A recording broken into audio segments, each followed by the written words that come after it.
کارواں سرائے میں قیام کرنے والے تمام مسافروں کی خدمت میں میرا سلام پہنچے، اور آج بھی کارواں سرائے کے در و دیوار جو ہیں وہ مسکراہٹوں سے سجے ہوئے، ایسے ایسے کردار ہیں جو لازوال ہیں، ایسی ایسی کتابیں ہیں جنہیں شائع ہوئے 50 60 70 برس ہو چکے لیکن آج بھی لوگوں کی پسندیدہ ہیں۔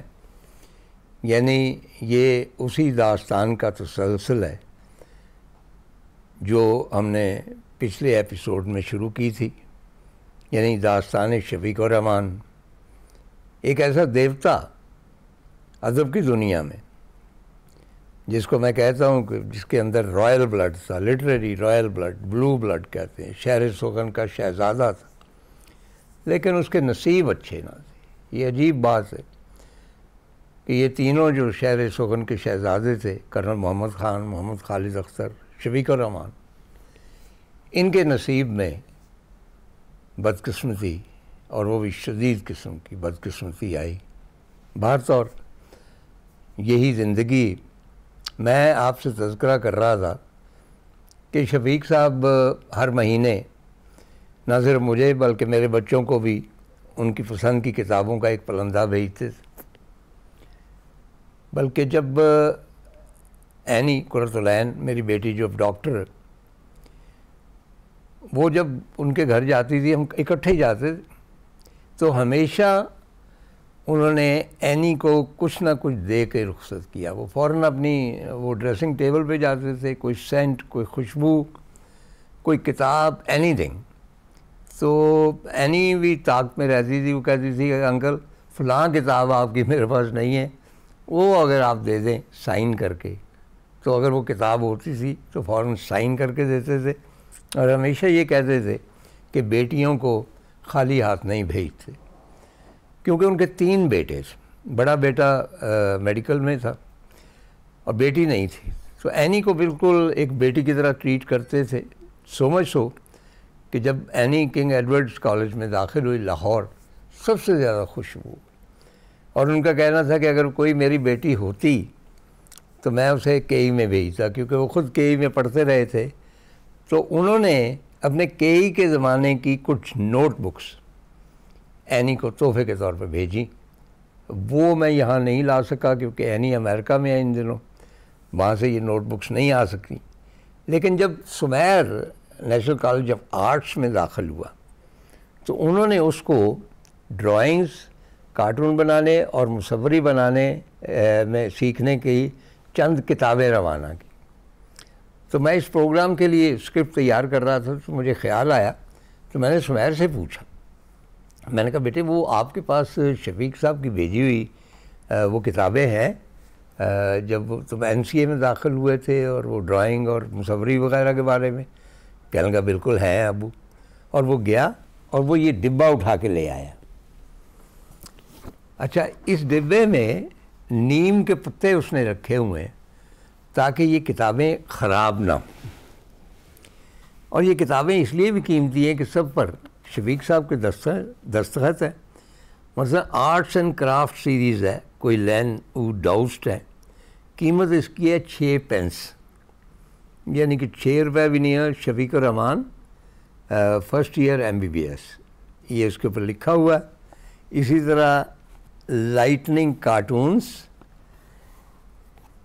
یہ بھی جیرلڈ پنڈلر کی ہے۔ شفیق الرحمن 11 اکتوبر 1940۔ اسکیچنگ فرام لائف، شفیق صاحب کے دستخط بجھ چکے ہیں لیکن اندر شفیق الرحمن انگریزی میں لکھا ہوا ہے۔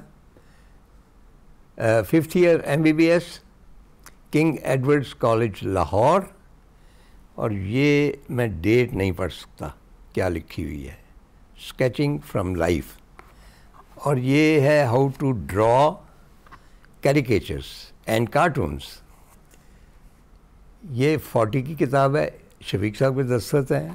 اور آخری کتاب جو ہے figure drawing and fashion designing, یہ بھی 1940 کے لگ بھگ ہے۔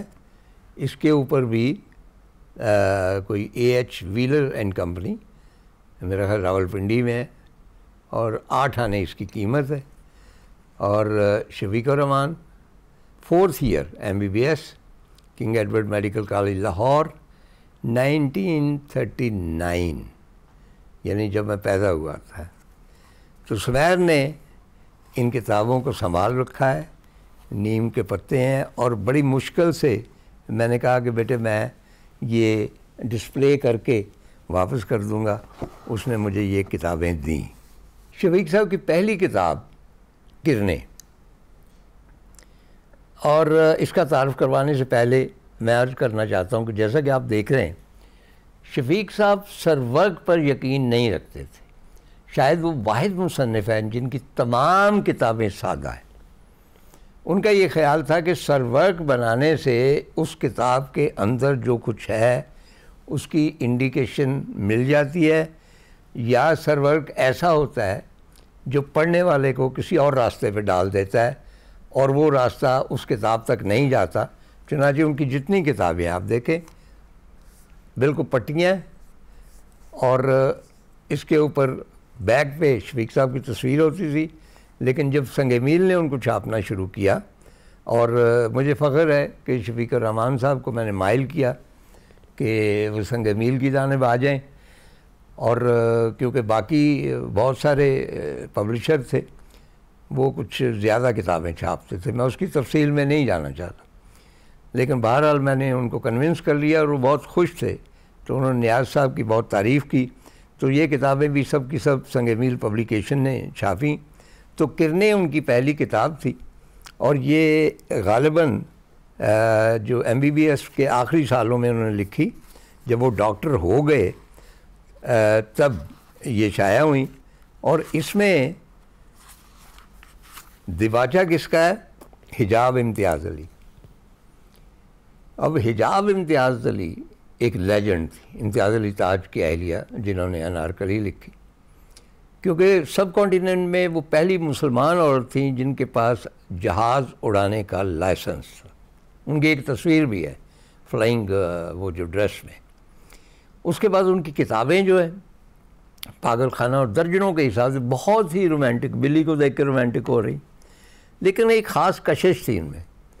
اور حجاب آپا سے میری مختصر ملاقاتیں رہیں، بلکہ ایک برتھ ڈے پر انہوں نے مجھے بھی انوائٹ کیا، باقی بھی شہر کے بہت سارے لوگ تھے.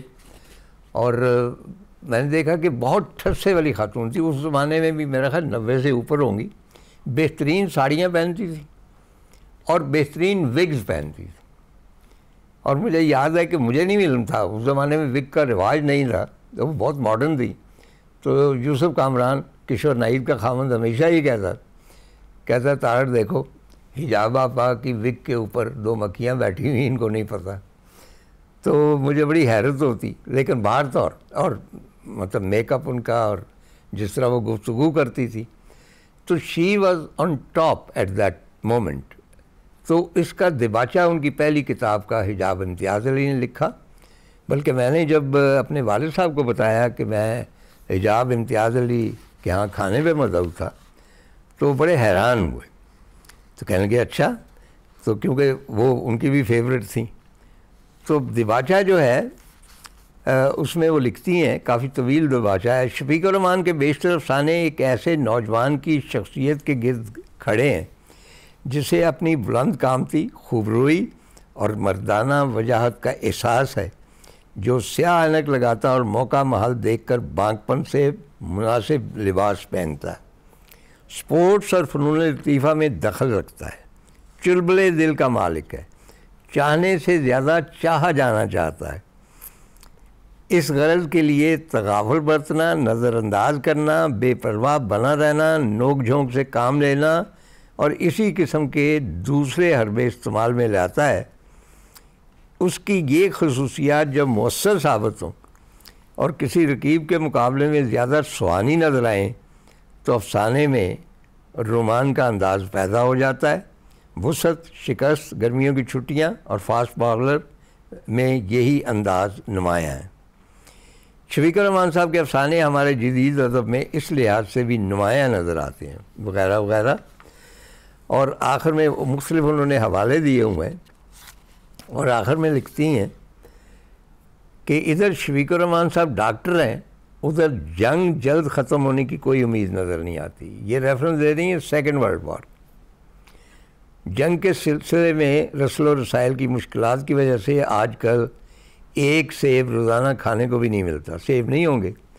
لہذا کون جانے کب اور کس حال میں ڈاکٹر شفیق الرحمان سے واسطہ پڑ جائے. لیکن جہاں تک شفیق الرحمان صاحب کے افسانوں سے اندازہ لگایا جا سکتا ہے، وہ بڑے ہر دل عزیز ڈاکٹر بنیں گے اور خواتین اور اطفال میں خصوصیت سے پسند کیے جائیں گے. جو ڈاکٹر افسانے ایسے خوشگوار اور مفرح لکھ سکتا ہے، اس کے قلم سے کوئی تلخ نسخہ نکلنا مشکل ہی نہیں، ناممکن ہے. اور ایسا ڈاکٹر اس زمانے میں کمیاب بلکہ نایاب ہے. کرنے کا دباجہ، حجاب امتیاز علی.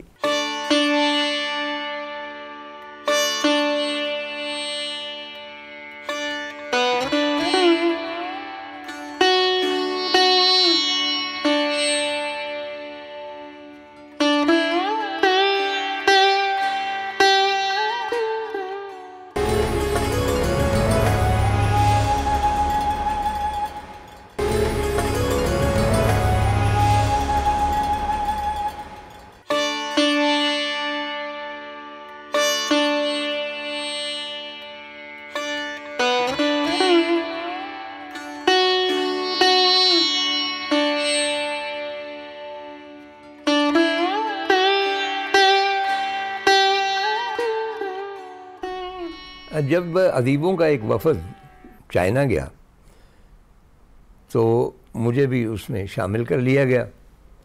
تو چین جانے سے پہلے میں شفیق الرحمان صاحب کے ہاں حاضر ہوا.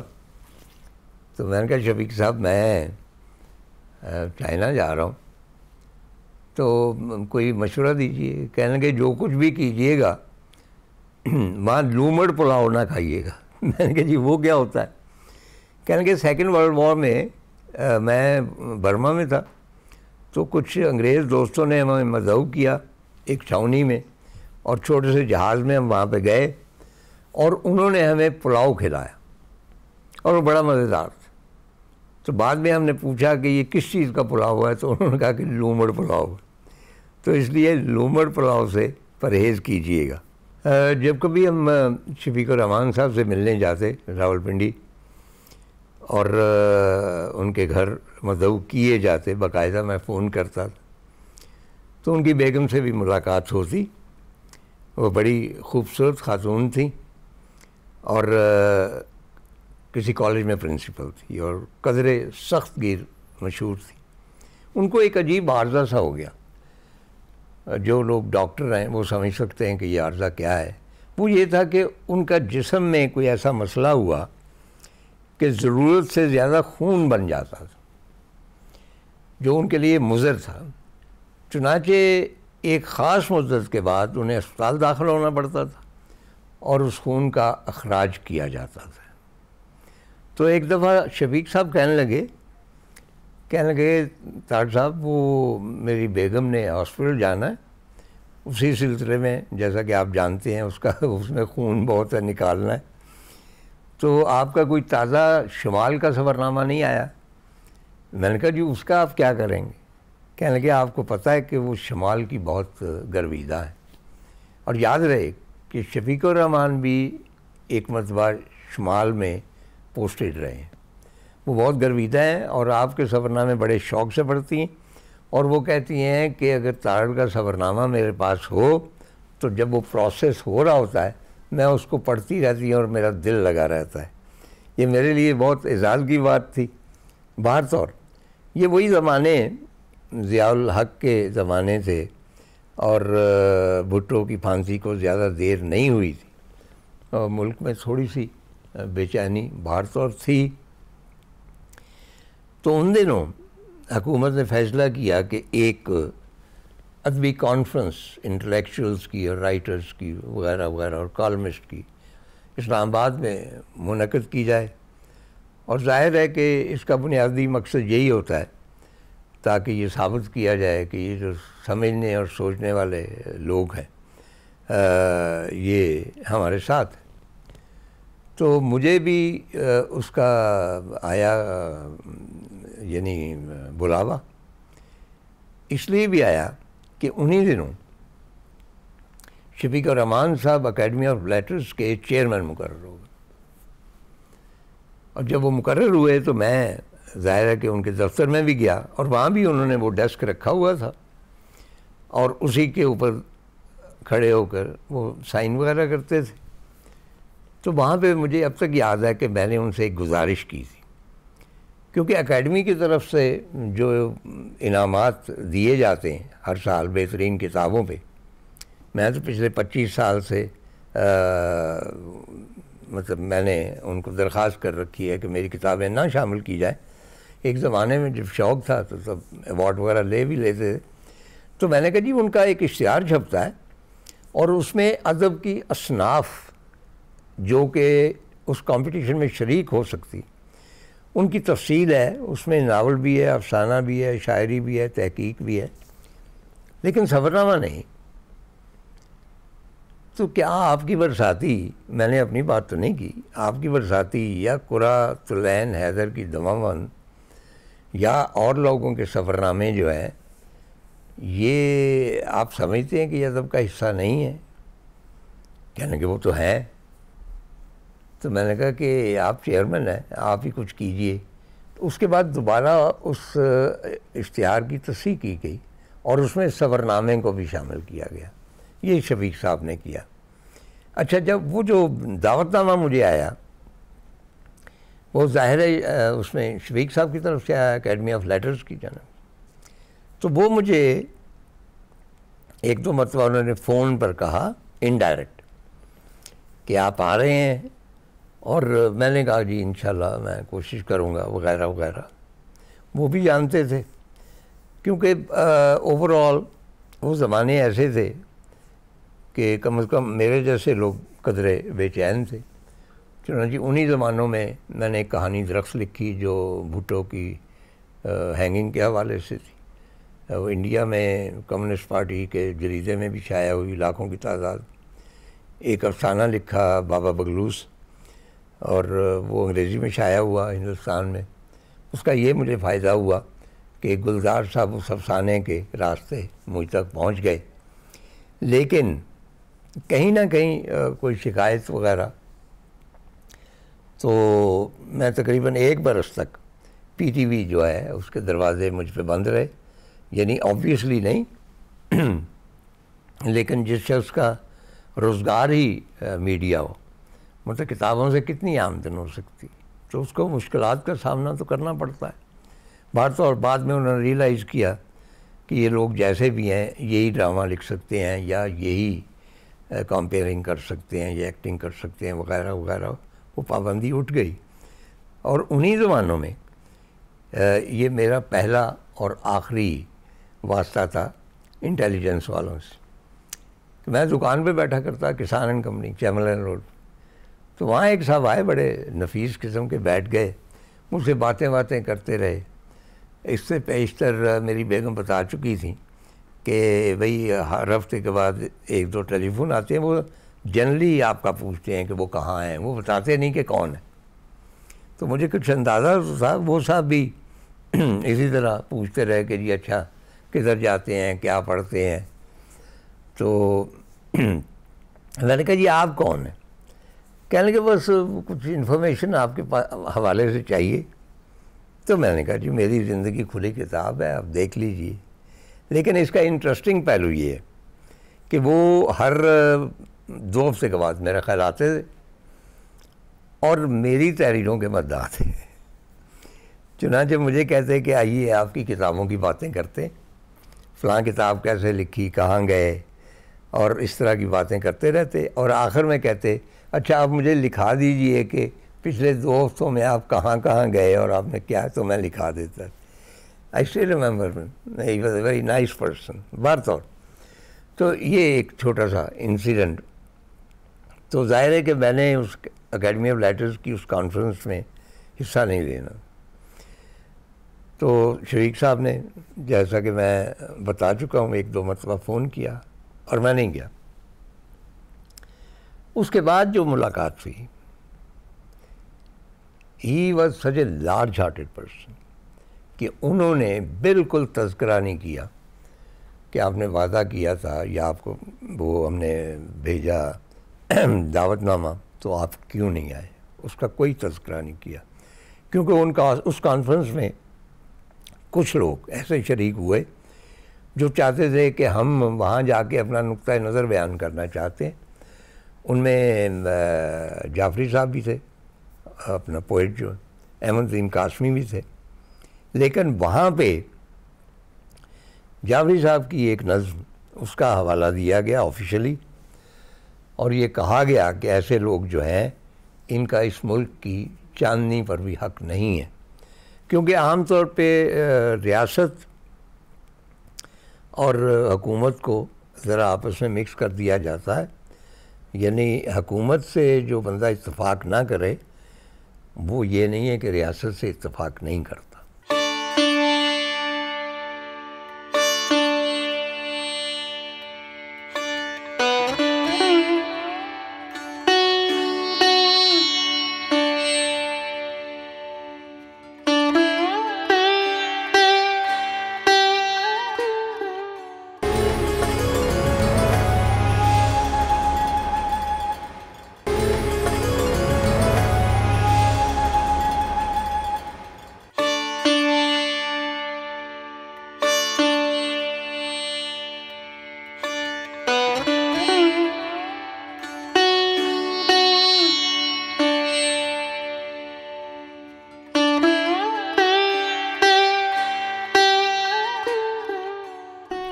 شفیق صاحب کی دو کتابیں حماقتیں اور مزید حماقتیں سب سے زیادہ شائع ہوئیں،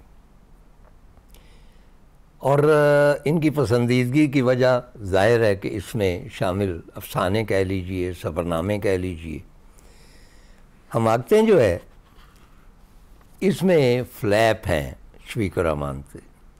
شفیق صاحب جیسا کہ میں نے آپ کو بتایا ٹریڈیشنلسٹ، انہوں نے ان زمانوں میں 1940s میں جن لوگوں سے فلیپ لکھوائے جید لوگ تھے، حجاب امتیاز علی میں نے آپ کو بتایا، کرشن چندر، شفیق الرحمان کے افسانے پڑھ کر شوخ رنگوں کی یاد تازہ ہو جاتی ہے، سرخہ سرخ، نارنجی، یاقوتی اور زعفرانی۔ اور محمد حسن عسکری لکھتے ہیں سارے نئے ادب میں لے دے کر ایک شفیق الرحمان صاحب ہیں جنہوں نے تفریحی ادب کی طرف توجہ کی ہے، یہ شگفتگی، یہ لاابالی پن، یہ مچلتی ہوئی جگمگاہٹ بس انہی کا حصہ ہے۔ اسی طرح نیاز فتح پوری کا، سید شام حسین کا ہے، اور یہ بڑا اچھا کوٹ ہے کہ شفیق الرحمان کو کون نہیں جانتا، شاید وہ نہ جانتے ہوں جو ہنسنا نہیں جانتے۔ نیلی جھیل کے بارے میں عرض کر چکا ہوں کہ اس پروگرام کی اسکرپٹ تیار کرنے کے دوران اسے میں نے دوبارہ پڑھا، بہت عرصے کے بعد پڑھا، اور ظاہر ہے کہ ایٹ دا ایج آف 86 بندہ میچور تو ہو ہی جاتا ہے، مجھ جیسا بھی ہو جاتا ہے، لیکن اس کے باوجود نیلی جھیل کا طلسم ختم نہیں ہوا، کیونکہ میرا خیال تھا کہ بچپن میں، جوانی میں جو چیزیں فیسنیٹ کرتی ہیں with the passage of time ان کی فیسنیشن ختم ہو جاتی ہے، آپ حقیقت کے زیادہ قریب ہو جاتے ہیں، آپ زیادہ پریکٹیکل ہو جاتے ہیں، لیکن نیلی جھیل کا جادو اسی طرح سر چڑھ کر بولتا ہے۔ میں نے آپ کو بتایا تھا کہ پہلے وہ کہتا ہے جو رستم ہے ان کا باورچی کہ یہ فریب ہے، اور یہ نیلی جھیل کا دوسرا کنارہ بھی ایسے ہی، لیکن اس کے ساتھ ہی نیلی جھیل کے آخر میں وہ کہتے ہیں کہ ہم نے رستم کو اشارے سے دوسرے کنارے پر دکھائی دیتا وہ محل دکھایا اور کہا کون کہتا ہے وہ کنارہ بھی ایسا ہی ہے، وہ دیکھو۔ پھر سب کچھ نیلا ہو گیا، آسمان، جھیل، بادل اور فضا، اور دوسرا کنارہ کائنات نیلی ہو گئی، بادلوں کا بنا ہوا وہ حسین محل سنگ مرمر کا بن گیا، اور اس پر ہلکی ہلکی چاندنی چھا گئی۔ ان باتوں کو کافی سال گزر چکے، اور اب مجھے دور اندیش جہاں دیدہ اور عقل مند ہونا چاہیے، مجھے بھی، لیکن بدقسمتی سے یہ طویل عرصہ مجھ میں ذرہ بھر تبدیلی نہ لا سکا۔ جب کبھی زندگی کی تلخیاں سامنے آتی ہیں، کئی حقیقتیں حسین و نازک خوابوں کو کچل ڈالتی ہیں، تب میں کسی ایسی ہی نیلی جھیل کے کنارے پناہ لیتا ہوں، اور زندگی میں ان جھیلوں کا تار بندھا ہوا ہے۔ تا حد نگاہ یہ جھیلیں اس طرح چلی گئی ہیں کہ جہاں ایک ختم ہوتی ہے وہاں دوسری شروع ہو جاتی ہے، اور جہاں حقیقت کی حدیں تصور کی حدود کو چھوتی ہیں وہاں ایک پراسرار خطہ ہے، بالکل ویسا ہی حسین اور دلکش دوسرا کنارہ۔ اسی مجموعے میں ان کی کہانی ہے بیوی، اور یہ بھی بہت انٹرسٹنگ۔ مثلا موصوف جو ہیں، جس طرح حجاب آپا نے لکھا کہ ان کے تمام جتنے بھی افسانے ہیں ان میں وہ ہیرو خود ہیں، اور ان کو وجاہت کا گھمنڈ بھی تھا تھوڑا سا، اور ہونا بھی چاہیے۔ تو بیوی میں بھی ایک نوجوان وجیز شخص ہے، کشمیر جاتا ہے، تو اس کا آغاز کہتا ہے اس مرتبہ جو میں نے ایک اونچے پتھر سے چھلانگ لگائی تو ندی کے تہہ سے ایک چمکیلا گول پتھر لایا، ہوا خنک تھی اور پانی سے باہر نکلتے ہی سردی لگتی تھی، اس لیے میں تیرتا ہوا پانی کے بہاؤ کے ساتھ نیچے چلا گیا۔ درختوں کے جھنڈ میں ایک جگہ پھولدار بیلیں ندی پر جھکی ہوئی پانی کو چھو رہی تھی، وہاں غوطہ لگایا اور دور تک جا نکلا، کیونکہ شفیق صاحب بہت اچھے سوئمر بھی تھے۔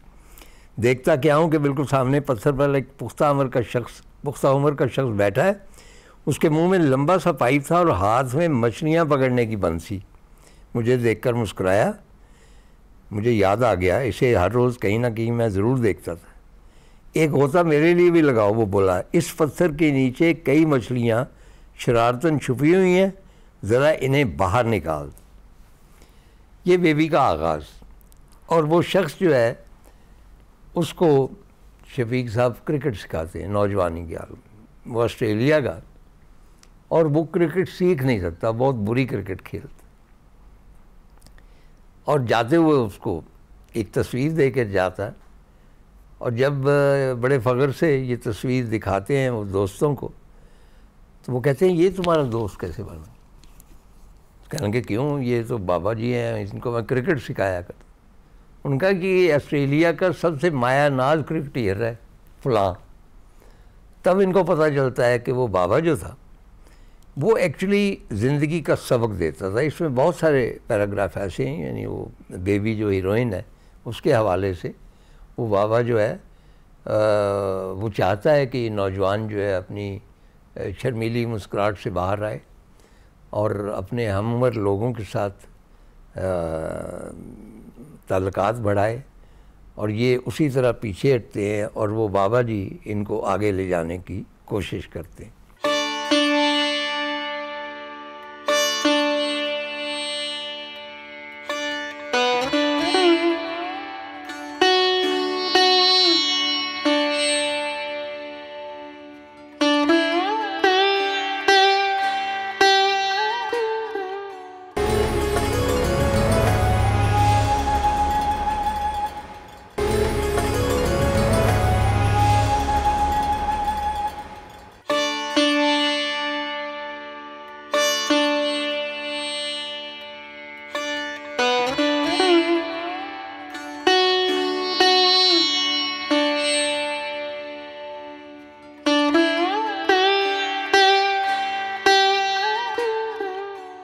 ہندوستان کے بڑے مشہور اداکار عامر خان، وہ میرے خیال 2 سال پہلے کراچی سے گزرے یا وہاں ایک آدھ روز کے لیے آئے، تو اخباروں نے یلغار کر دی انٹرویو کے لیے۔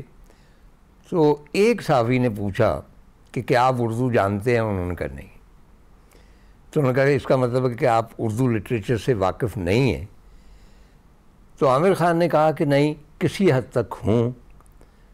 تو پوچھا گیا کہ کیسے؟ تو انہوں نے کہا کہ میری ایک خالہ ہوتی تھی، وہ بچپن میں مجھے شفیق الرحمان کی کہانیاں سنایا کرتی، اور مجھے شفیق الرحمان بہت پسند تھے۔ یعنی شفیق الرحمان کی جو شہرت تھی وہ اس طرح سرایت کر چکی تھی میسز میں۔